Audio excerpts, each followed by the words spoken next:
Okay, folks, so as I said in part one of the syllabus recap, your final project in this class is a systematic literature review.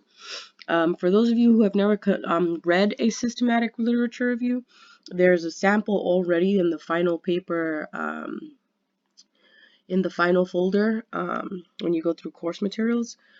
And some of you did a really great job, actually, with the first assignment, looking up systematic literature reviews, or scoping reviews is a different format. But essentially, your end goal in this class is a publishable paper, a paper that can be entered into the undergraduate student research symposium in April. And some of our students have done that in the past, so it is an attainable goal. And for a more tangible goal for some of our students who are not interested in going the research route per se, is to have a really well-polished writing sample when they get that job interview, that dream job interview in the healthcare industry that they're looking for. So, as I said, if you look at this syllabus, it builds those activities one into the other. So, your first assignment, you had to identify a peer-reviewed journal article, read it, and post it. And you're saying, well, why does it say read it if you don't want us to do anything with it? Well, that's because you are going to do something with it. The next week, which is actually this Friday, February 14th, you have to search for 5 articles now. So this first assignment was to make sure that you knew how to use Blackboard libraries, and I posted a video on that. And you were able to figure out search terms related to looking for literature of interest to you.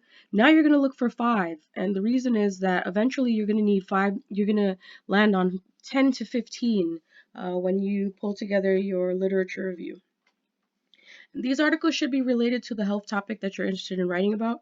You want to make sure that they're all APA citation, and you're going to have to summarize at least one. So if you did a great job with this first assignment, you found an article that you really think is applicable to what it is that you want to write about, and you did a good job reading through it, highlighting key information, you're already done with this assignment.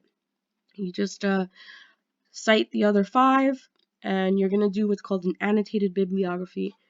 For those of you who are interested in going into research, it's really the first step in conducting any kind of literature review. An annotated bibliography is your full reference page, and then each reference has a summary, but it's not a copy and paste of the abstract of that article. Your summary should be information that's pertinent to you, so that when you sit down and you write your paper, much of the information that you need from those papers, or at least to trigger your memory about what the paper was about, what the key findings were, is in that summary. And many of my students who are successful in research writing, they really put the time into pulling together good summaries that then the data that they need, for example, in their intro and background section, is already on that in that document, and it's just about weaving it all together into a nice comprehensive narrative. So that's the next assignment that'll be due. If you haven't joined OPA as an HS2N scholar, there are instructions in the slide deck. You were supposed to post a picture, not a picture of you, a personal picture. You're supposed to post a picture of your sign-in page with your name in the top right corner. Okay, so then moving forward, a couple weeks from now, you'll have to post your research question. And it's a research question, probably unlike if you took EPI with me. It's not an EPI research question. It's a research question that you're going to be utilizing PICO for. Why is that? Because this class is about program evaluation and research in healthcare settings. And so it'll be important for you to look for literature that focuses on an intervention. The I in PICO is for intervention. Focuses on an intervention that you would be able to then present as an improvement for a program that you already manage, or as a completely new endeavor in a grant that you're looking to get funding for. And so that's the idea. This literature review, you're going to focus on an intervention. And if you already conceptualized your research question in that way, even before you plunged into assignment 1, then you're off to a good start. There was a slide on PICO. I didn't get any questions emailed to me. If you don't email me questions in my online section, I don't know that you are struggling with a concept. So please utilize the availability that I have for students on Tuesdays from 9:30 to 12:30. And again, for students who are working full-time during the day, I'm really flexible in carving out time to meet with you. There's no reason ever to just continue feeling lost in the class.